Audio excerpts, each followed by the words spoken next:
Regional Property Unplugged. We switched times on you today. Yeah, mixing it up. Mixing it up. We're doing the Arvo shift. Why are we doing the Arvo shift? Because I was on holidays again. Wow. So last week you were diving with the sharks. This week time I was on ocean rafting in the Whitsundays, as I was at a wedding as well. And then also we snorkeled with big Maori wrasse and Who? did lots of big Maori wrasse. You know, have you seen those big fish? They're pretty amazing. Yeah, wow. They're huge. They're like the same size as me. Oh, where are you going next week? Bendigo. Yeah, I really? actually am. Yeah. Fair enough. The boys are jamming in Bendigo next week, so sweet. yeah. Sweet. Cool. Look where we're sitting. I know. Like, this is a bit cool. This is exciting. Construction zone. Construction zone. We really should have our green card and helmets on, but anyway. Oh, we should. But anyway, this is Mark's property, and he is obviously, what we can see is in the middle of the messy phase of renovating, but exciting as well. How are you finding it? Long. Slow. Yeah, is it? Yeah, it's. I think anyone that's sort of going through the building, and I guess this is why we've done it to discuss the pros and cons of maybe extending versus selling, and then getting something bigger. Yeah. You know, there's so many different reasons why it's a difficult process at the moment. You know, people are finding it hard to find a home to buy. People are finding it hard because there's limited stock on the market right now. Yep.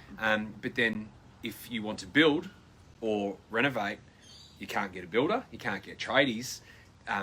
Timber is a massive issue, massive supply issue. Steel's a massive supply. There's so many different reasons why everything's really bloody hard at the moment with whatever you're doing. So we started this process last year. Okay.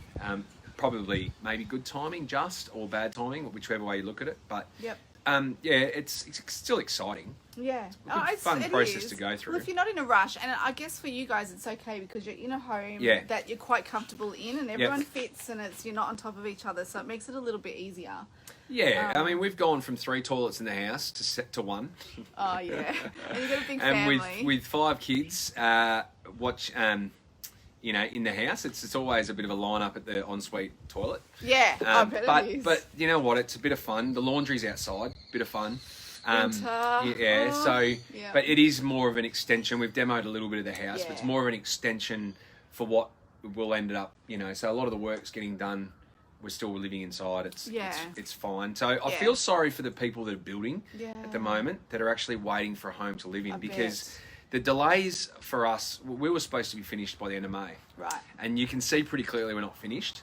But for us, it doesn't matter too much because, as what we've just mentioned, but for people that are building, that are waiting for a home to build, we're getting people sort of saying right now, you know what, we've just, you know, we want to build. We know it's probably 2 years before we'll actually get into a house. Yeah. So we'll actually buy another one in the meantime. Oh, wow. That's kind of what's happening. Jeez. Yeah, that's what's happening. So people realise that there's big delays. Prices are going up significantly. Steel went up. Timber, a lot of the timber here was an issue because we got the trusses delivered first, which is not normally the case. No. And then a lot of the timber we had to get was a lot thicker than what we'd normally need. But we just had to do what we had. So, you know, from the builder's point of view, there's some builders that were planning on building 40 houses this year that are limited to about probably 1 a month. Wow. So really it's a little bit looser as far as, you know, when you get to your proposal. I'm thinking proposal, it's not proposal. Your building contract. Your contract. Because things are going to fluctuate. Yeah, you need to be able to have the funds. But you can't do anything other than a fixed building contract. So a lot of the builders are saying to me at the moment, well, you know, we're reluctant to lock in prices because we don't know what the prices are going to be in 12 months. Yeah. So we've got a family sort of builder here, so we're a bit lucky. So we're happy to work in with him and say, look, if it costs a little bit more here, then we're happy to work with him. Yep. But in some instances, I know some builders have had the issue where that their clients aren't happy to do that. No. You come up with the price. You've got to stick to it, and that's making things a bit difficult. That is really tough, isn't it? This time of day. Yeah. So. Wow. So where did you start? Your first start was like getting a drafting in and working out where to put. So I guess this goes back to probably mid last year, maybe a little bit earlier. Yep. You know, the reasons behind us, you know, we needed that extra bedroom because the room we're in now was originally the rumpus room. Yep. And then once little baby come along, that changed that whole process. So the boys moved in here for a while. She's got 107 kids now, so Yeah, there's a few of us. So the baby, she threw because she, when we originally did Butler's Pantry, that was a bedroom, so that could have been her room. Oh, right, yeah. So, okay. but anyway, that's okay. Yeah. We realised we ran out. We needed some space. But we needed to change a few things here, and we didn't want to leave here because this is the house I grew up in. So that there's an emotional connection to the home, and we love it here. Yeah. So for us, it wasn't about selling and going to a bigger property. It was always about extending. And so that's the interesting thing we come across a lot of the time is, do you renovate to extend or do you sell? And there's pros and cons to all of it. Absolutely. For us, it's we're not moving, so it's fine. We're can happy to spend a bit more money here. Yeah, that's right. Knowing that we're locking down for a long time. Well, it's lovely because you've got everything's established. Like you said, there's an emotional attachment because you grew up here. Yeah. But you couldn't, to get a block like this, it's going to be hard now. Yeah, isn't it? yeah. So by the end of it, it'll be quite a good sized house. It'll be 6 bedrooms, 3 bathrooms. It'll be, so it's amazing. But that allows the boys to have their own room, whereas they've always had to share for the last 5 years. So. But then the kids will have their own domain. So we're now going from when we bought the house, I think 9 to 5 was the age group, to 14 now. Oh my gosh. To obviously 2, but where does the time so there's a go? range now. So we're sort of planning for teenagers and they need their own space and they need their own domain, and this is kind of where we've gone. Right. With it. So, that's it. But it starts at the draftsman, obviously, and that's an expensive scenario. There's lots to consider. There's so much to consider because you need to plan not only just like how big the walls, like the room's going to be, and the walls and the wall span.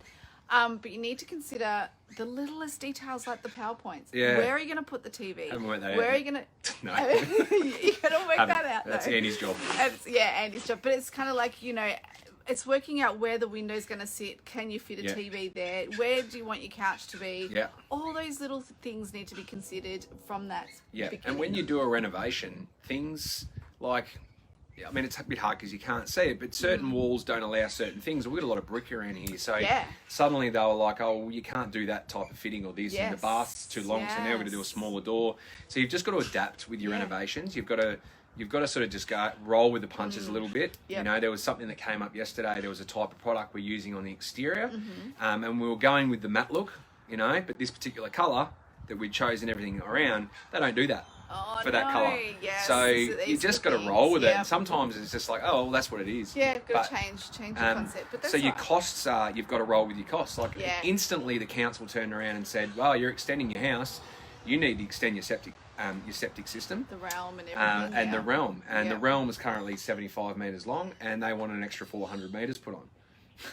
400 metres. Thanks, council.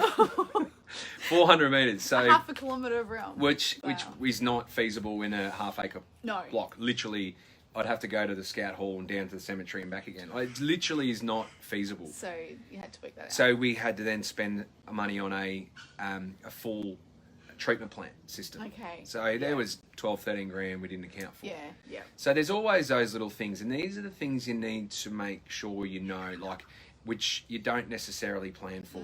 Council, what's council going to say? If you're adding on to 2 bedrooms to what they're aware, what's it going to cost you to put a whole new system in? Yeah. Because of the fact that we do a septic system, they wanted us to do a land capability assessment.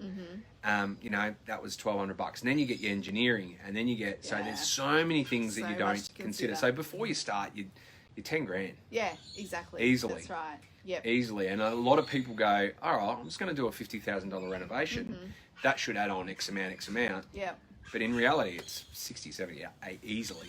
Yeah, this is the thing. Then the things are actually what you mentioned before about the council and having your plans put into council.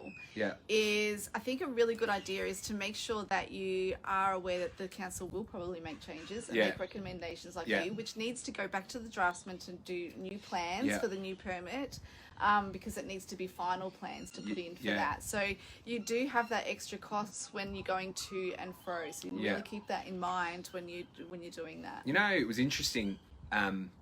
We did a Facebook Live mid last year, and Matt Jackson, who's a town planner at council, watched it, and he rang me, And he said, I heard on your live you're doing these. If you need a hand, let me know. And he was really good. He was very helpful. That's brilliant. So as much as the council, you know, they're it's great. their rules and regulations, right? Yeah. And that I disagree with that one. But at the end of the day, it is what it is. But you know, interesting how Matt was quite helpful with this. That's brilliant. Yeah. So there's so many things you've got to consider, That's it. and there's so many curveballs that get thrown at you. So I had someone reach out with talking about renovating. And he said, we're going to renovate, we're going to add on a bedroom, a bathroom, a living area, but we'll sell in about a year. And I was like, ugh. See, that's an issue, because by the time you even start, if you're 10 grand down already, you know, you won't get that back. That's right. So it's a tricky situation, but at the end of the day, you've got to do what's right for your family and your situation. And yeah, exactly. That's right. Yeah, it really, you do need to have room for errors, have room for, you know, things that are going to drag on a little bit, because that's the overwhelming part. That's the part where people just throw their hands up in the air and go, "Gosh, I didn't do this," and then it's uncomfortable.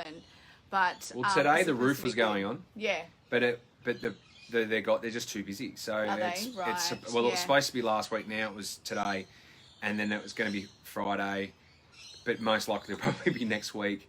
But again, it's really just sort of rolling with those punches and understanding that a lot of the tradies are really busy, and there's big delays between all these different components that you're doing here.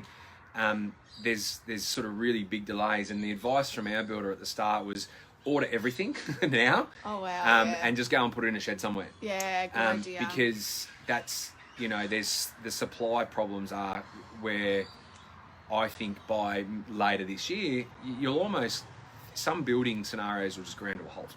Wow. And that's from builders telling me that. Wow. They're saying, they think in a few months, it'll be tools down for them because they can't get timber. Can't get timber. That's so interesting. Pretty scary. It actually is. It is scary. It is, especially for the people that have brought house and land packages, and you know they're ready to set up, and then there's a rental shortage as well. But you've got all those people that got the land and the homeowners grant, the grants last year. You know, you wonder whether they are going to get their houses. They might get a slab down, which will satisfy that. But you can't get a concreter at the moment. Like that's because the demand for all these different reasons is pretty crazy. So it's a really strange time in the building industry, real estate industry. Like it's not just really busy in real estate, but it's crazy busy in building. Trades, you can't get anyone, but they also can't do all the work they want to do because you can't get the that's it. But don't let that scare you. I mean, you know, if that's something that you really want to do, put the plans in place. But have plan B while plan A. Plan B is most likely that plan A won't work straight away. Right. It's going to take time. It is. Yeah. It is. So make sure you're happy with plan B as well. Yeah. So, and plan C, I'm not sure what that one is, but you're going to have to work that one out. Work that one out as well. Yeah. Exactly. And we're obviously, I said before, we were supposed to be sort of now, like late month of May was the finish of the build. It's more likely still another 3 months. Yeah, okay. Which again, fine with. Ready to have a couple more toilets back again. Yep. And space for the kids. But at the end of the day, you know, whatever's these builds are taking a lot longer. So yeah. So I guess while at this stage, have you pictured carpets and all that sort of thing? Pretty much. Yeah. We've done everything. There's a few little things we have to choose. It's a lot of work. I'm ready for it to be done, so it's done. Yeah. And so I don't have to, because we're busy with the business. Sam's busy with what she does. Yeah. We're back doing sports, aren't we? Yes, life's busy again. Yeah, it's full on. So it's all these little, like the builder will call you out and say, "Oh, we've got to do this. We've got to decide that." And I'm like, "Oh, I don't have time to do this," but but you've got to embrace it too. Yeah. You know, you just got to make sure you make those right decisions. So when it's all said and done, you love what you've created. This is the thing, and that's why I always say plan from the very start. Always have what you want, what your desires are. Mood boards. Your mood boards are mood boards and a shopping list, and just have, even if it's just a scrapbook of, you know, stuff that, you know, pictures out of, you know, the colour bond brochure or whatever it is. Have it together, have it sorted. There will probably always be something that's out of stock or discontinued, so you have to come back and choose it again, but it's okay because generally they'll have something very similar. the companies in the industry, there'll be something similar, but it's being flexible. And if your heart's really set on something and it's available now, go get it. Check with your builder first that it can happen, that it's actually that it actually can work in the home, and then if it's there, just grab it straight away. But the other thing is, listen to your tradies too. Yes, you know, they're like the we had a toilet. You're nearly in the bath. But the toilet that's going to go back out there, he said that's just not going to work. You don't want to use that. You have, for whatever reason, I can't even remember what it was, but we're like, okay, well that's fine. Well, you're the professional. We'll change our mind. But it is a fun process. Like it's pretty full on to walk out here, and it's really good to see the development of it as well. And you know, it's exciting every step you go through, and that's whether you're building or renovating. I think that's the same thing. Like you see people put on Facebook all the time, oh my God, the slab's down, they have a slab party, and then the frame's up, and you know, it's fun. It is. It's really fun. How's it feeling to you now? Is it smaller or bigger than what you expected? No, bigger. Bigger? Yeah. Cool. But then obviously the walls go in. But you know, we decided to go really high ceilings, 4 meters in some parts, which is bloody high. Oh, but it's amazing. It's going to be pretty grand out in the rumpus room, and again, it's really about just making it a better space for us as a family, and I think that's the objective why we're doing it. We wouldn't have done it. We wouldn't have just gone and put on an extension like this if we didn't really need it. It's long term, isn't it? It's Absolutely. a family home. Yeah. Till the kids grow. Which is not far away. Oh mate, it goes so fast. Yeah. Yeah. It's the same with us. Like we just thought, we need this 5-bedroom home. Yeah. All of a sudden, the They're 2 all boys are gone. gone. Yeah. And there's only the girls left. It's like, wow, this is crazy. So but you know, I think the biggest thing is understanding what your costs are, and you know, it's not about just getting a builder and rocking up. There's so many little things that you've got to tick along and tick off at the start. Yeah. But you know, in some instances, and a lot of people sort of always ask, you know, what should I spend the money on, and is this too much money to spend on it? And often it always comes down to how long you're going to be in the house for, and your location is really critical. Yeah. And what type of extension are you doing? Like, are you adding value? Is the buyer, because we'll sell it one day, whenever that is. Yeah. You know, we've designed it so, because our bedroom's upstairs at the moment, we've designed it so this can ultimately, we can knock a wall out. Yeah. These 2 bedrooms become one. Oh, that's and then we can, when my knees are shot, which is not far away, then it can become a master suite downstairs. Yeah, cool. So think of the future as well. That's kind of what we're doing. Like, we don't want to be upstairs. We have to now with the little baby, but you know, we're preparing for that potential to have that master suite downstairs, because that's hard. Fantastic. In a double story. Really thinking about that. And if you are renovating for, you know, to flip a home, it's really, talk to someone that's, you know, got the know as well, because adding an extra bathroom, that can put value on the home. Sometimes it's going to break even. Yeah. You have to be really careful with what you do. So I think we did an episode on that, didn't we? Yeah. And I think it comes down to, you know, if you're having to extend to flip, I think you're not going to get your money back. Right. You know, extending roof lines and stuff like that. That's right. Exactly. You're better off like just giving it a makeover. I think so. Sprucing it up, making it fresh again, making it, you know, brand new. Like, it's not a brand new, but you know, making it look brand new. A lot of those 80s, 90s bricks often have big laundries, big bathrooms. They do, so they can be combined into 2 and a smaller laundry, which is often the way. Yeah. The plumbing's already in that spot, so that always helps. So yeah, exactly. That's the expense though, isn't it? Shifting this plumbing around. Yeah. Like that was, Well, there was, we had to cut all in here because there wasn't any plumbing in here. So, but and again, you live and let learn. When you're doing a renovation, you're always going to come across things that you didn't expect. But you know, again, it's so far so good. It's going okay. And awesome. We might do a live from here in 3 months' time. I reckon it's going to be... And we'll probably look the same. I doubt it. No, it'll be good. It'll be fantastic. I'm looking forward to the Christmas party. It's going to be here. Okay. Yeah. And then it's all finished. Yeah.